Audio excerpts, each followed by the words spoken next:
Hi అండి, welcome back to my channel. ఇవాళ మధ్యాహ్నం డిన్నర్ ప్లాన్ అయితే ఇదండి. పచ్చికాయల పప్పు, టమాటో చారు, బెండకాయ ఫ్రై, వేడివేడి అన్నం. ఇందులోకి కాస్త నెయ్యి వేసుకొని తింటే సూపర్గా ఉంటుంది. అన్ని రెసిపీస్ ఒకటే వీడియోలో పెడితే వీడియో లెంతీ అవుతుంది కాబట్టి సింగిల్ రెసిపీ అయితే షేర్ చేశానండి. Stay tune to my channel. ఇవాళ మన రెసిపీ వచ్చేసి బెండకాయ ఫ్రై అండి. బెండకాయలు అయితే బాగా శుభ్రంగా కడుక్కొని పెట్టుకోవాలండి. ఆ తర్వాత ఇలా పొడి క్లాత్లో అయితే వేసుకొని తడి లేకుండా అయితే తుడుచుకొని సన్నగా పీసెస్ అయితే కట్ చేసుకొని పెట్టుకోవాలండి. ఇదిగోండి, మనమైతే బెండకాయలు అయితే కట్ చేసి పెట్టుకున్నామండి. కావలసిన పదార్థాలు: ఒక ఆనియన్, టమాటా చిన్నగా స్లైసెస్ లాగా కట్ చేసి పెట్టుకోవాలండి. కొద్దిగా కొత్తిమీర. నేనైతే ఆకుకూరలు ఇలా అయితే స్టోర్ చేసుకొని పెట్టుకుంటానండి. ఎయిర్ టైట్ బాక్స్లో కింద టిష్యూ పేపర్ వేసుకొని పైన టిష్యూ పేపర్ వేసుకొని బాక్స్ గట్టిగా మూసి పెడితే నేనైతే ఇది తీసుకొని 4 days అవుతుందండి. అయినా చూడండి ఎంత ఫ్రెష్గా ఉందో. ఓకేనా. అల్లం వెల్లిపాయ పేస్ట్, కారం, ధనియాల పొడి, కొబ్బరి పొడి, ఉప్పు అండి. ఇప్పుడైతే మనం స్టార్ట్ చేసేద్దామా రెసిపీ. ఫస్ట్ ప్యాన్ అయితే పెట్టుకోండి. ఇదిగోండి, ఫస్ట్ ప్యాన్ అయితే పెట్టుకున్నాం కదండి. ప్యాన్ అయితే హీట్ అయిందండి. ఈ బెండకాయలు అయితే ఫస్ట్ వేసుకొని ఫ్రై చేసుకోండి. తుడుచుకొని ఇలా ఫ్రై చేసుకోవడం వల్ల కర్రీ అనేది పులుపుగా వస్తుందండి. జిగురు అనేది మొత్తం పోతుంది. ఇదిగోండి, కాసేపు వేగాక ఇలా కొంచెం జిగురు అయితే వస్తుందండి.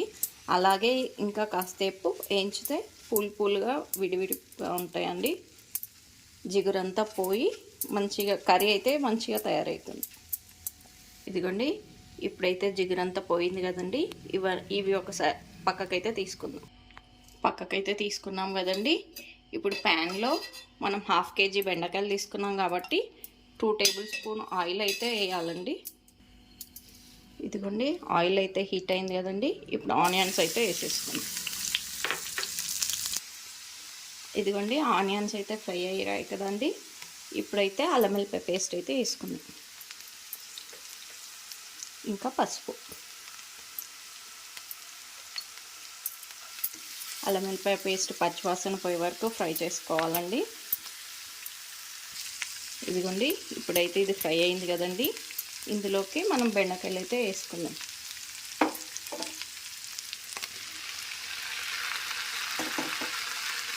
వేసుకొని కలుపుకోండి. ఇదిగోండి, ఇలాగైతే కలుపుకున్నాం కదండి. ఇవైతే ఇప్పుడు మనకు 50% అయితే ఉడికిపోయాయండి. ఇప్పుడు మనం కారం 1.5 స్పూను,